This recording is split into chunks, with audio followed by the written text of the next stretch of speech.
About mal means bad.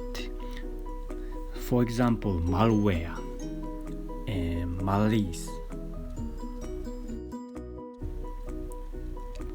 Part 2 is a por favor. Por favor. Por means for and favor means favor. Hablar. Hablar means speak.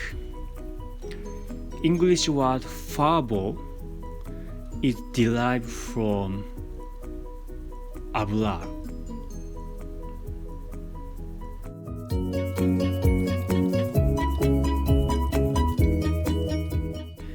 Escribir.